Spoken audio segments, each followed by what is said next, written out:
একজন স্বামী তার স্ত্রীকে কখন পাগলের মতো ভালোবাসে জানেন? এক বৃদ্ধা মহিলার সাক্ষাৎকার, যিনি তার স্বামীর সাথে সফলতার সাথে কাটিয়েছেন দীর্ঘ 50টি বছর। তাদের জীবন ছিল শান্তিতে ভরপুর। ঝগড়া তো দূরের কথা, দাম্পত্য জীবনে কখনো কথা কাটাকাটি পর্যন্ত হয়নি। একজন সাংবাদিক এই বৃদ্ধার কাছে তার 50 বছরের স্থায়ী সফলতার রহস্যের ব্যাপারে জানতে চাইলেন। কি ছিল সে রহস্য?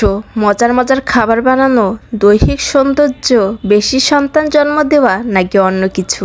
বৃদ্ধা বললেন, দাম্পত্য জীবনের সুখ শান্তি প্রথমত আল্লাহর ইচ্ছা, তারপর স্ত্রীর হাতেই।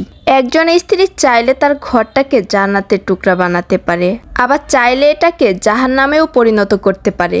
বৃদ্ধা বললেন, কিভাবে? অর্থ দিয়ে? তা তো হতে পারে না, কেননা অনেক অর্থশালী মহিলা আছে যাদের জীবনে দুঃখ দুর্দশার শেষ নেই, যাদের স্বামী তাদের কাছেই ভিড়তে চায় না। অনেক সন্তান জন্মদান?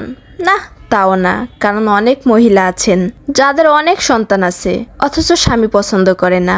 এমনকি এ অবস্থায় তালাক দেওয়ার নজিরও কম নয়। ভালো খাবার বানানো?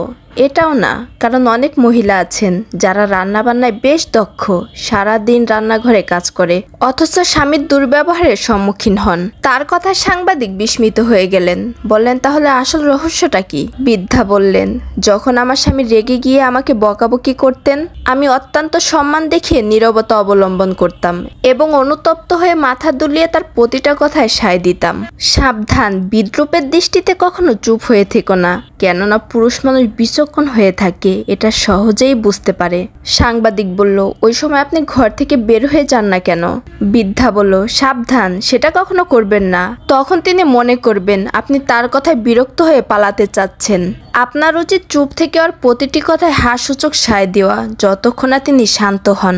অতঃপর আমি তাকে বলি, আপনার শেষ হয়েছে, এবার আমি যেতে পারি? তারপর আমি চলে যাই, আমার নিজের কাজে লেগে পড়ি, কারণ চিৎকার করে তিনি ক্লান্ত হয়ে পড়েছেন, তার বিশ্রাম প্রয়োজন। এই কথা শুনে সাংবাদিক বলল, এরপর কি করেন?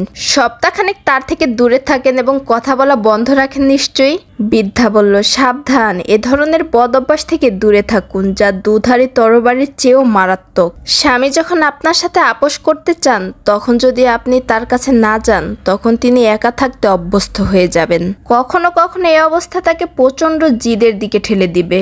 সাংবাদিক বলল, তাহলে কি করেন তখন? বৃদ্ধা বলল, 2 ঘন্টা পর এক গ্লাস দুধ বা 1 কাপ চা নিয়ে তার কাছে যাই আর বলি, এই নিন, এগুলা খেয়ে নিন, আপনি খুব ক্লান্ত। এ সময় তার সাথে অত্যন্ত স্বাভাবিকভাবে কথা বলি। তারপর তিনি বলেন, রাগ করেছ? আমি বলি, না। তারপর তিনি তার দুর্ব্যবহারের জন্য দুঃখ প্রকাশ করেন এবং স্নেহ ও ভালোবাসার কথা বলেন। সাংবাদিক বলল, আপনি কি তার কথা তখন বিশ্বাস করেন? বৃদ্ধা বলল, অবশ্যই, কেন নয়। শান্ত থাকা অবস্থায় যা বলেন তা বিশ্বাস না করে রাগান্বিত অবস্থায় যা বলেন তা কি বিশ্বাস করব? সাংবাদিক বলল, তাহলে আপনার ব্যক্তিত্ব? বৃদ্ধা বললেন, আমার স্বামী সন্তুষ্টই আমার ব্যক্তিত্ব। আমাদের স্বচ্ছ সম্পর্কই আমাদের ব্যক্তিত্ব। আর স্বামী স্ত্রীর মধ্যে কোনো ব্যক্তিত্ব থাকে না। যার সামনে তুমি পুরোপুরিভাবে বস্ত্রমুক্ত হয়েছো, তার কাছে আবার কিসের ব্যক্তিত্ব?